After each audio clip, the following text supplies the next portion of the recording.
Morning, everybody. So, a couple announcements before we start. Please put away all your electronic devices. Take all your earphones out of your head. No earbuds in. You don't need to be listening to music. Let's take that out. So everybody that's got headphones in, please take them out. AirPods, headphones, cool. You've got a lot of awesome people up here. You'll get to answer some questions, You'll get to ask some questions in a bit. But as a part of college and career kickoff activities, we have assembled a panel of professionals to share their experiences and their journey with you. As the moderator, I will provide some guiding questions, but there will also be some flexibility to expand on answers and allow you to ask specific questions. Since we have a limited amount of time, let us get started with the introductions. So from the left, please introduce yourself by telling us your name, your background and institution, current place of employment, position with that organization, and maybe a brief overview of your general responsibilities with that position. My name is Dennis Pratt. I am a field superintendent for Home Perfect Restoration.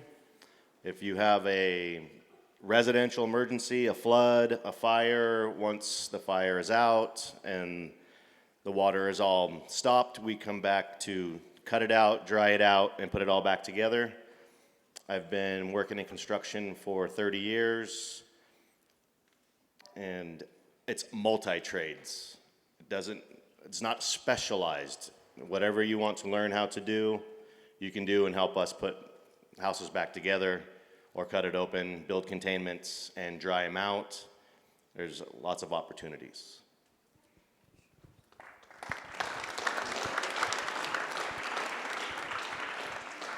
Hi, my name is Dan Grassmeyer. I'm a captain here in Marietta with the fire department. As a captain, I supervise the daily crew at any one particular station and all the activities on emergency scenes.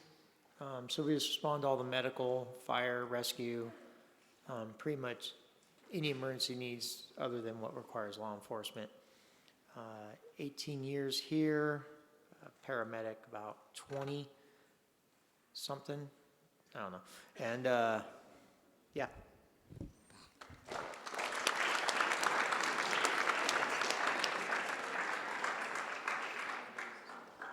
My name is Jordan. I work for Infinity Energy. We're a solar company. My specific job, I'm a sales manager, so I just help guys and train people and help some of your guys' parents get solar on their house. And then a lot of our trades come in like installers, salespeople. We have HR, like office assistants, all sorts of stuff like that. And that's it.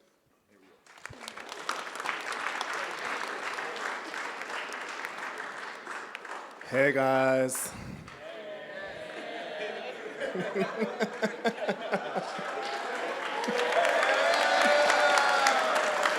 All right.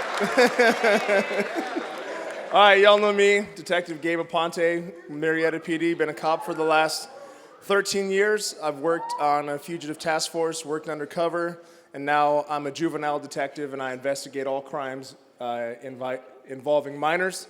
And I am assigned here to the school for the next 4 years to love on you guys. And that's it.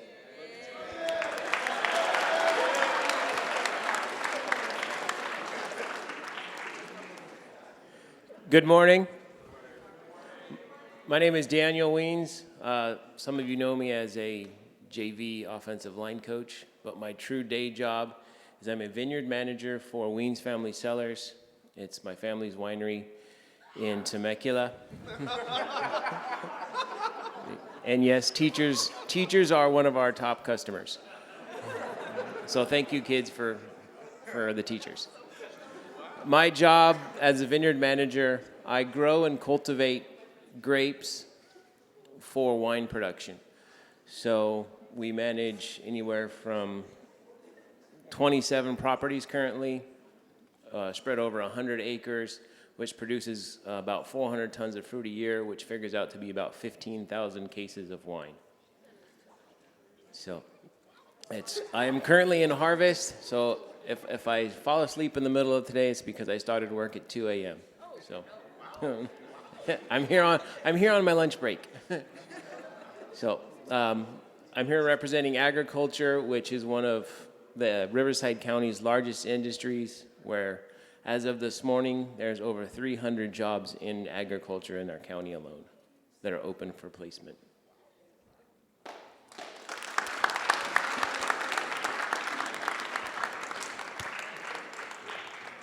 Good morning, everybody. My name is Danielle. I am a personal trainer and entrepreneur, but I got my first job when I was 13, and I've done a little bit of everything. I got a 2-year degree first in agriculture accounting, and then I got my 4-year degree in the same industry, and I moved into the personal training industry about 3 years ago, but then I started my own business about 1.5 years ago, so I have my own health and wellness business. I've got 2 certifications on top of my 4-year degree, so I am a certified CPR instructor, and I'm also a certified personal trainer. So just because you think you know what you do now doesn't mean that you have to continue along that path. And who's to say I'm even going to be doing this in 10 years? But I know that I'm going to be successful because I am just going to do it.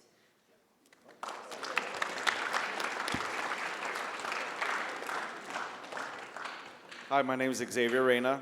I'm in the construction industry. I started with an electrical company that specialized in fire alarm systems about 20 years ago. Worked my way through, started from the bottom, and just continued to promote up and do what I needed to do. Currently president, CEO of my own fire alarm company.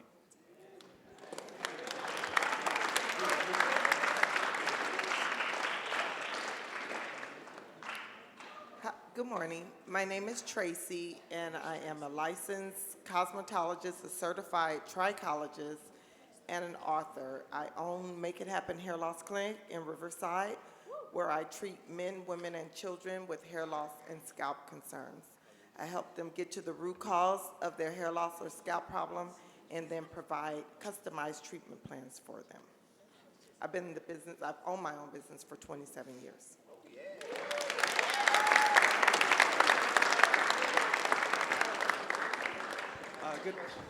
Good morning, everyone.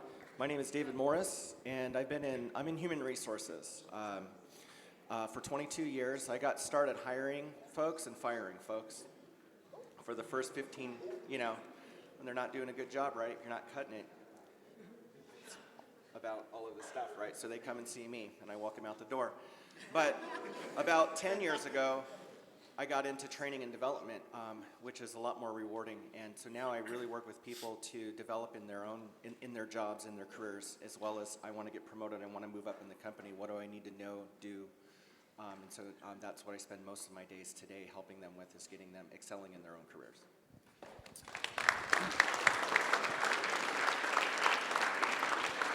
All right. Good morning, Broncos. All right. My name is Grant Bell. I am the service manager at Gosh Ford in Temecula. I have been in the automotive industry for 20 years.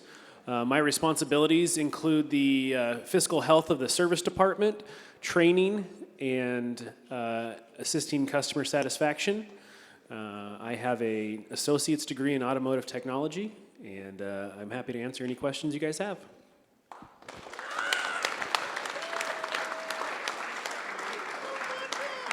Hi guys, my name is Stuart Economos, and I work in the sales end of the automobile business. I'm the finance director at Gosh Ford, and when people buy cars, after they're done, they come see me, and I do all the paperwork and collect all the money.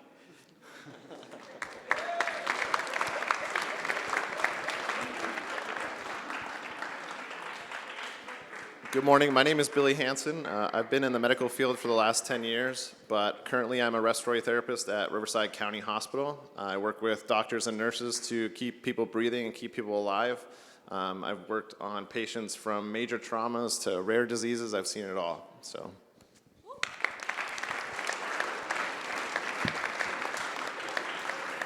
Good morning, Junior Broncos. Can I get a BRO? NC? OS? What's that spell? Who are we? Who's the best? Ladies and gentlemen, my name is Kip Cothran from KC Photography. I am your digital event specialist, specializing in portraits, events, sports, schools. I take pictures on location and print them on location. Get it done and have fun. I'm Snap, Crackle, and POP. I'm a Bronco, naturally.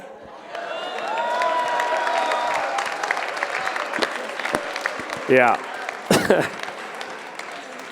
All right, so a couple questions for the panel first. Who in the panel, by a show of hands, is in the career that they knew they wanted to be in when they were in high school? Oh, look at that. Like 3 of them. 4 of them. There we go. There. Boom. All right. There it is. Boom. Swish. So every other person on the panel is currently in a career that they changed paths at some point. Maybe they knew what they wanted to do when they were your age, and then they changed paths. It's an important thing. So for the panel members that are working in a field that is different from what was originally planned in high school, explain how you ended up in your particular position, if anybody wants to share. Okay, so like I said, I started working when I was 13. When I was a junior, your age, I was goofing around. So I'm going to tell you right now, that does not serve you. So stop goofing around. Got into senior year, realized like I needed to get my stuff together because I was going to get out of school and I needed to be a grown-up at some point. So I went away to school. I did move away to college, but I started at a 2-year school because I wasn't sure where I wanted to go. So the most economical way to do that was, I wanted to get away from home. I know some of you probably feel the same way. So I was away from home, feeling like I was a grown-up, but I still was saving some money by going to a 2-year school. So that is definitely an option. Still didn't know what I wanted to do, so I decided a business degree was the most versatile for what I wanted to do because life is a business. If you're going to earn money, if you're going to spend money, then that's business. It doesn't matter what you're doing. So I figured business was a good route if I didn't know what I wanted to do. And I was very passionate about agriculture. I don't know if any of you guys have raised animals for fairs. Do you guys have an ag program? Oh, I'm sorry. I raised animals for the fairs. I grew up with horses and all that stuff. So I got into the ag business industry because then I had a specialty, but I still had the business degree. Got out of school. I became the executive director of a nonprofit agriculture water runoff company. Did that for 3 years and then moved into a different path and became an accountant because I really like numbers. Did that for another few years and realized that I was becoming really passionate about health and wellness.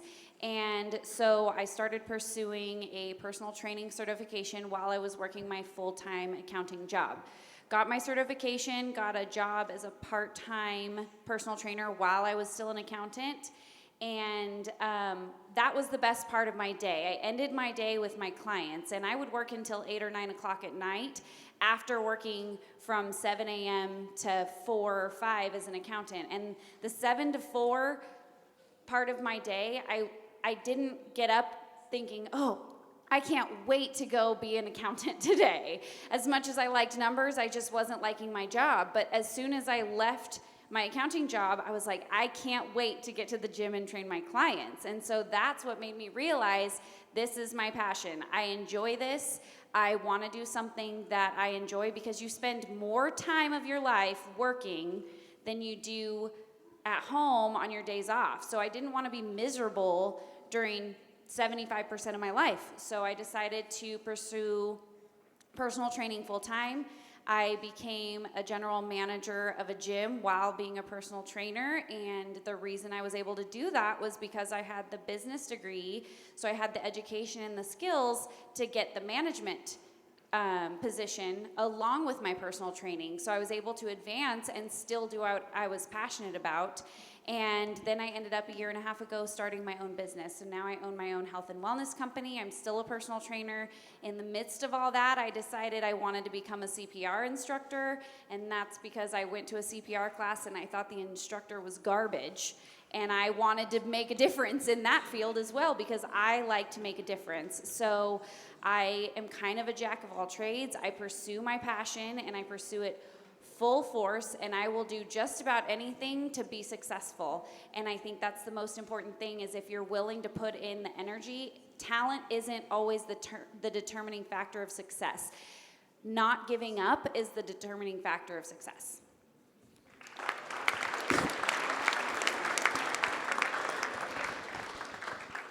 So you guys remember when you were like 11 and 12 and you couldn't wait to be what? 13, right? Teenager. And now you're like 15, 16, right? And you can't wait. Oh, sorry, 17? Well, you get what I'm saying. And now you can't wait to be what? 18 and graduate, right? But that time is going to go by quickly, in a blink of an eye.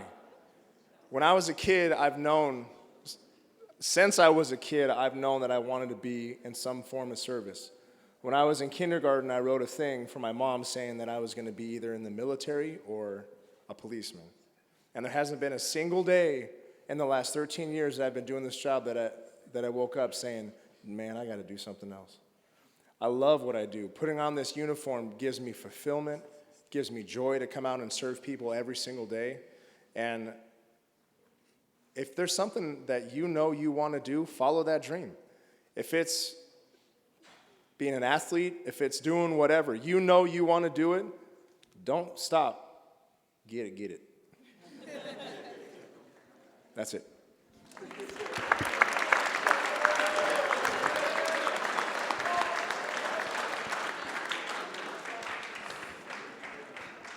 So I'll be perfectly honest. When I was a senior in high school, I wasn't the best student ever. I graduated here, and I had no clue what I wanted to do.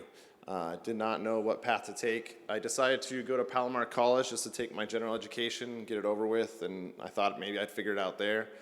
And then something happened when I went to college. I realized that I was no longer taking classes for anybody else. I wasn't doing school because I had to be here. I was doing it for myself and my future, and I really decided to put everything into it.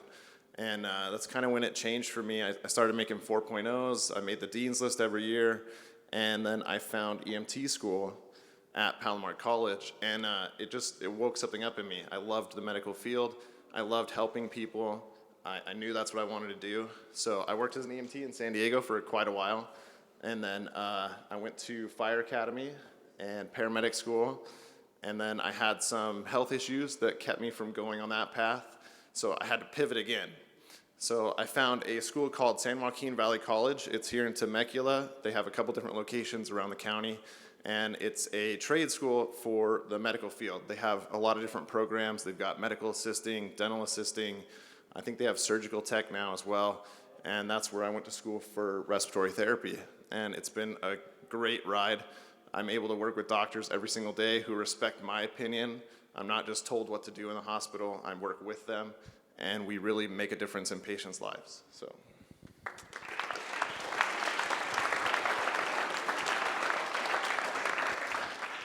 Go ahead. Unlike Officer Gabe, I didn't want to be a policeman or in the military. I wanted to be a firefighter, like Dan here. And in high school, I knew that, and right out of high school, I took those classes just enough that I can put myself through the fire academy. The fire department it's very competitive. My dad owned a construction company and made me work for his company every summer and every weekend while I pursued fire. I was learning a trade. And I learned multiple trades, able to help on weekends, make extra money, provide for myself, fix people's fences and walls and punch holes in drywall, whatever the case may be, and ended up being really good at it. So I didn't get a 2-year or a 4-year degree, but I worked my way up in the trades, and it's something that I've been doing, like I said, for 30 years, and I'm still doing. So college is not for you. Construction is something that you can learn a trade. You can fall back on that as you pursue other things. Like I've said before, I went to school to be a radio DJ. I'm passionate about music, and I had friends that were in bands, and I was going to school to do music production, but I always worked construction. always worked while I pursued these other things. And as the fire went to the wayside and being a rock star went to the wayside, now I'm a field superintendent working for a successful construction company.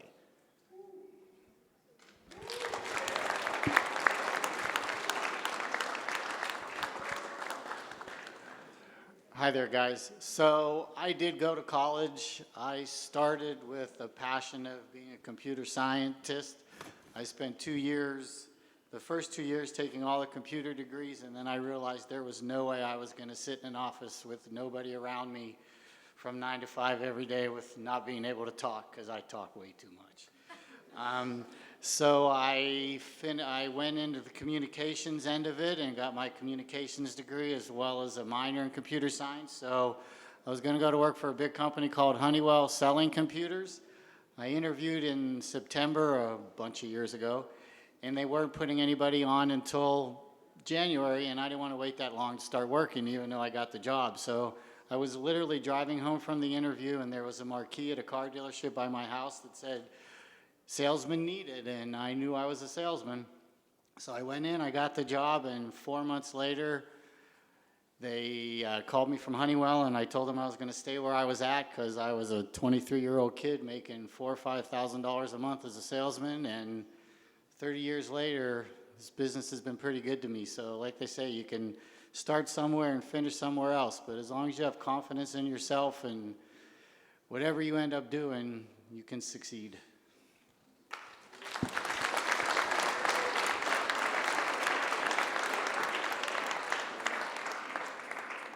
So I started out in the aircraft industry. I worked for McDonnell Douglas in Long Beach for many years, and people would ask me all the time who did my hair, and I would always say I did. Then I would find myself at lunchtime in the bathroom doing haircuts and styling people's hair. So I thought maybe there's something to this. I have a skill set, decided to go back to school to become a cosmetologist. I went to a 2-year college to do that, so I earned a degree while taking my cosmetology training as well. I worked in that industry for many years, discovered there were men and women and children that would have problems with their hair loss, but there was nobody to solve that problem for them. I would send them to dermatologists. They weren't getting any viable answers. So I decided to go back to school and get my certification in trichology. I am one of 3 certified trichologists in Southern California. And so I opened my own clinic. I always knew I didn't want to work for anyone else. I wanted to have my own business. So right out of cosmetology school, I originally added a salon onto my home. When we sold that home, then I purchased the salon and later a clinic. And I've been doing that for over 27 years. So I didn't start out in this field, but ended up here. I love it. I love what I do, and I like helping people.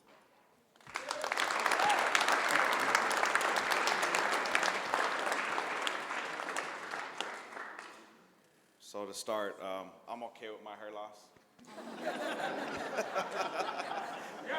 That's what they all say. Ball guys rule. So for me, just kind of a little bit backstory for myself. I grew up the first half of my life in South Los Angeles, and then moved to Lake Elsinore. Went to high school in Lake Elsinore, and going through high school, I never knew what I wanted to do. I didn't graduate. I actually went partial to my senior year, and then I just kind of bailed after that. Bad decisions, you know, they never get you where you want to be. But when I was about 19, I decided to try to correct that path. Went back to get my GED and got hired on as a summer helper for an electrical company that specialized in fire alarm systems. What I did realize after a little bit of time there was I didn't have the education to pursue the certain positions or management positions or anything that they offered, but I knew I could outwork anybody. So I put my head down and I moved forward. I did what I had to do. I became the best at what I did, and I continued to strive for that. I put my own character in check and try to manage who I was along with my work ethic and continue to move forward. I did this for almost 15 years. And then about 5 years ago, I decided to start my own company.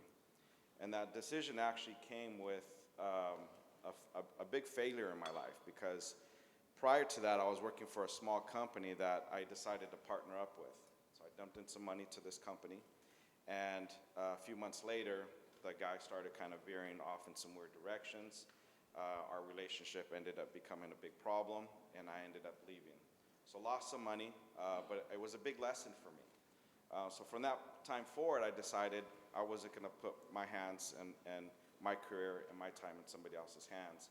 So I decided to just start my own company. From that point, I took everything that I've learned over those 15 years and applied it to what I knew could work.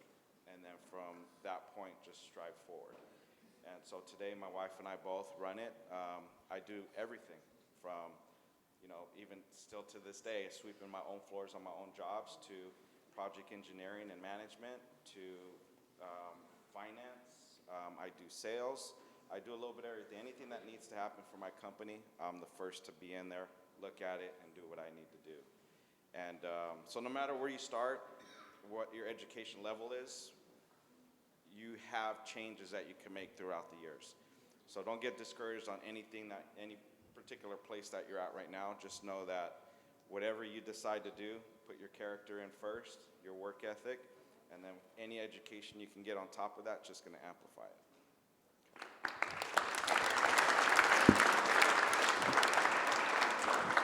All right, well, since we have juniors in the room, and a lot of you might be looking to get your first job, or if not right now, maybe right when you graduate, so a good year and a half from now, you're going to have to interview. You're going to have to go in and talk to somebody, look them in the face, and tell them why you want the job. So for the panel, if there are any bosses in the room, or if you have ever had to hire anybody, what is it that a young person can do to set themselves apart to get the job they want? I'm going to start this off because I know what some of the rest of these guys are going to say. So I'm going to start with you guys need to make the best first impression possible. And the way you do that is to look your best when you go into an interview, because the first impression starts the minute you walk through that door. The first impression doesn't necessarily start with your resume that you send in. Your resume just gets you in the door because it qualifies whether you're qualified for the position or not. But the first impression of you as a person starts the minute you walk in the door. So make sure that you comb your hair, that you look showered, and that you're wearing clean clothes, and that you look awake. Have a cup of coffee or something.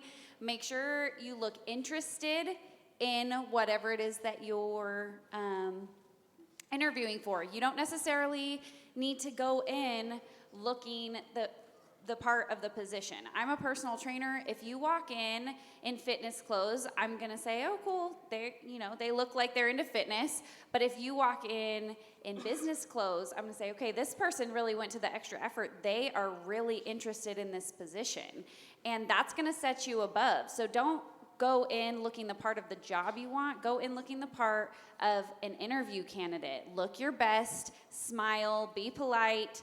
Your parents have taught you all good manners, hopefully. And, just make sure that the moment you walk in the door, even if you woke up on the wrong side of the bed, put a smile on your face, look your best, and just be polite.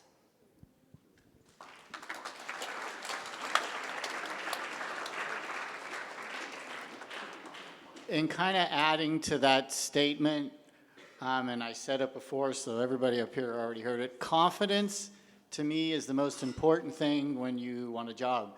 If you don't have the confidence in yourself, it's projected more than you can imagine.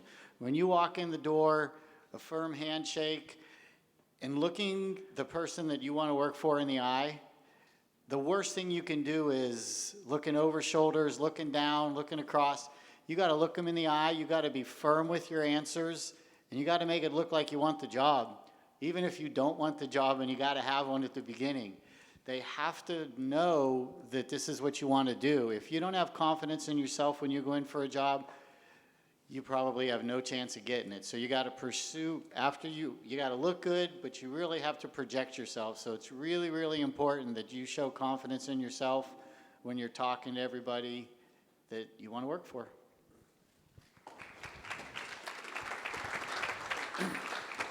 I've hired and I've fired quite a few people, and looking at both sides of things, when you're going in for that interview, something that's really important is being truthful and honest. Don't skirt the issues, whatever the question is. For an example, I fired a kid 2 weeks ago. He worked for me for a day and a half. Yeah, seriously. And it was because he wasn't completely honest in the interview, and a day later, some things came out about this person, and I couldn't continue to employ someone that wasn't able to do the job. So if you're not able to do the job, just be honest with the person. Don't waste their time, because what you don't realize is there are background checks, and there are drug screens, and there are things that companies do to make sure that you're a viable candidate, and that all costs money. So we poured $500 into a guy that had worked for a day and a half. That's a waste of our money, unfortunately. One of the other big things is, I know you all have social media accounts. If you've interviewed well with me, 5 minutes after you leave, I am hunting you down on social media. I am looking at your Facebook, your Instagram. I'm trying to find you on Snapchat. I want to see what you're posting. I want to know what you do when you're not at work. It's honest. If you're out screwing off with your friends, you're showing videos of vandalism or F this, F that, whatever it is, I'm not interested. If you're posting about the clubs you're a part of, if you're posting about charity event that you're doing, if you're spending time with your family, if you're out just having fun with your friends at an activity, that's the kind of stuff I want to see. I want to see that you're a part of the community. I want to see that you are not out there to bash people or to bully people online, but that you taking an active interest in what goes on around you. So be aware of what you post, because something you post today may come back to haunt you 3 years from now.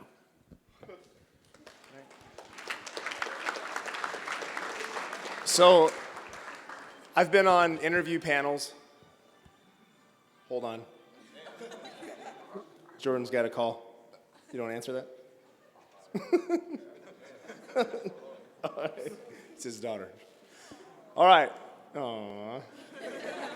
So I've been on interview panels to hire officers, but I've interviewed for a lot of other things.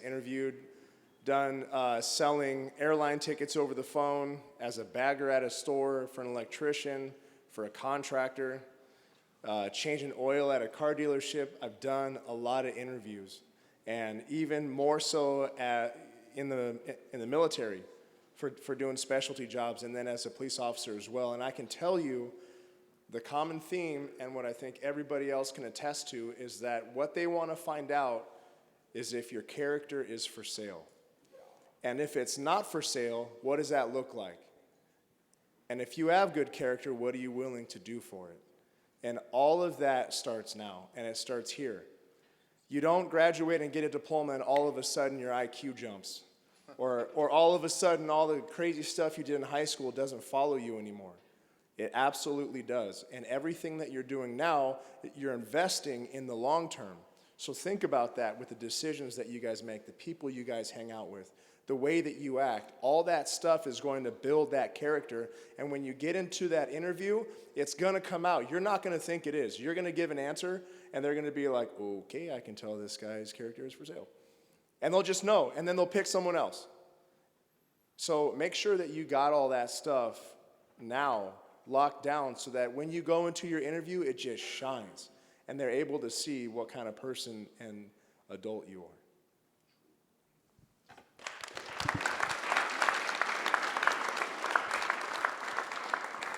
I just wanted to add 3 things. So I've been in human resources, I've been doing interviews, and I'm not particularly a good interviewer,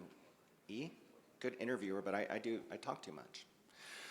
And I go all over the place like a Pulp Fiction movie, right? Start at the end and then come back to the beginning, go to the middle and come back. And so if you're going to go for an interview, Google, YouTube, how to interview, how to prepare for an interview. And it's really around structuring your responses to the questions that they have. Make it easy for them to make a decision if you know what they're asking. If you're all over the place, it's hard for them. You may know the answer, you may be the smartest person in the room, but make it easy for the interviewers to rate you. Two things, especially, how many of you in here have a job right now or have worked summer work and stuff like that? So quite a few of you. The hardest thing is to get your foot in the door with no work experience, right? So you're gonna go and fill out application either on paper or online, and you're gonna be in a stack against everybody else applying for that job. How do you stand apart from that, right? Because it's like, well, I only have limited life experience and work experience in doing that. Network. Informational interviews. If you are interested in a company or a job, find out somebody who works in that area and have a conversation with them. A lot of your panel members up here and in a lot of different industries express interest in it. People like to talk about themselves. Everybody does, right? How did you get into that role? How did you do that? What were the things that you did? Do you know anybody else that did that? And build those relationships, because that makes a lasting impression on folks, and you start to like, oh, and they're flipping through. It's like, wait a minute, I remember this person. Like, I had a conversation with them, or so-and-so knows that. And then the last thing that I want for you guys for the interviews is preparedness, right? You got a lot of first responders on this, and I think they'll all agree around being prepared. Same thing with an interview. And I want to tell you guys about a social media site that old people use, and it's not Facebook, right?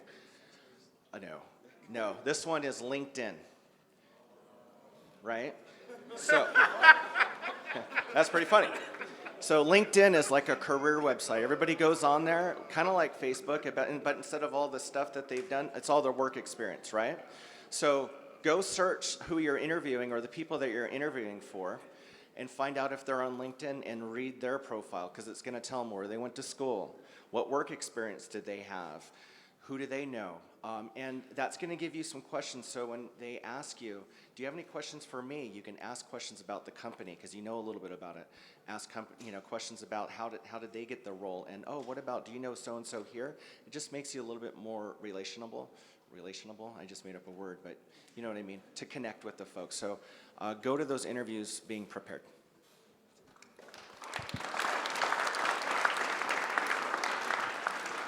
All right, so we've got a couple minutes. Oh, you're way ahead of me already. So we have a couple minutes. We can do maybe 1-2 questions for anybody in specific. You had your hand up first. Here, I can bring the microphone to you. It's gonna be legit. It's gonna be like Comic-Con.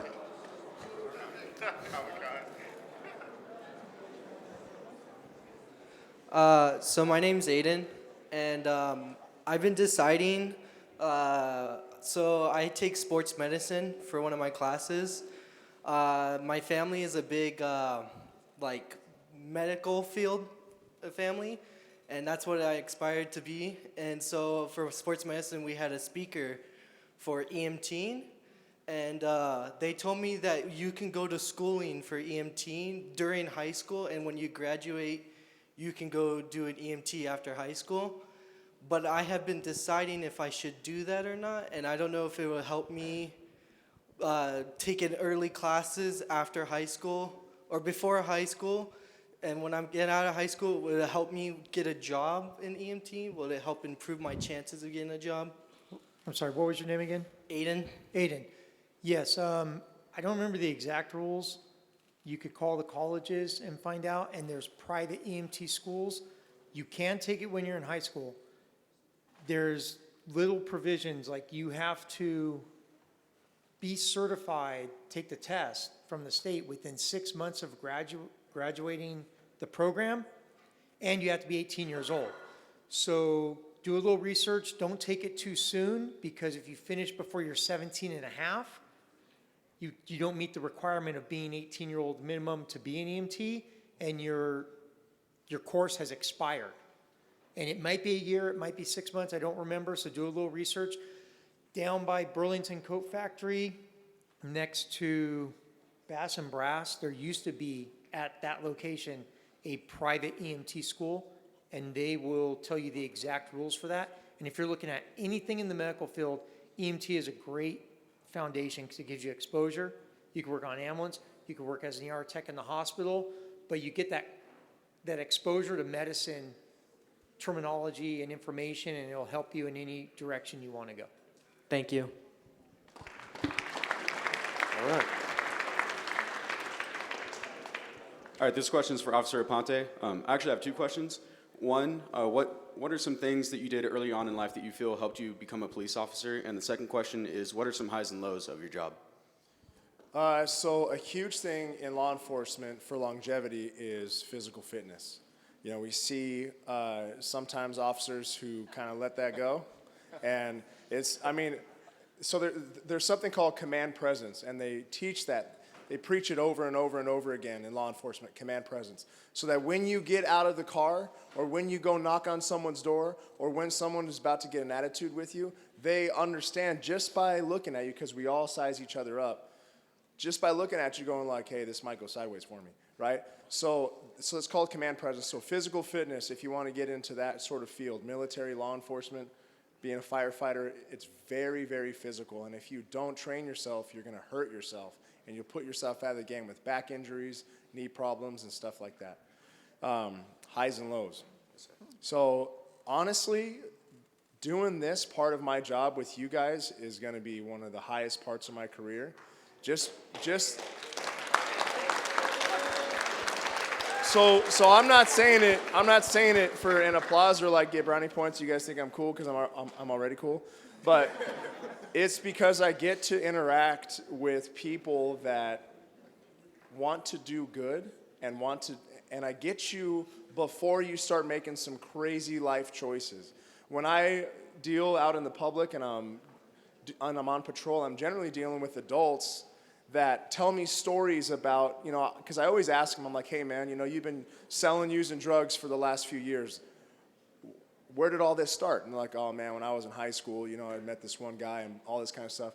So now I'm here like at stage one, and hopefully I get to know you guys and get to turn you in another direction so that you remember in your mind the crossroad where you met me and you could turn your life into something more positive.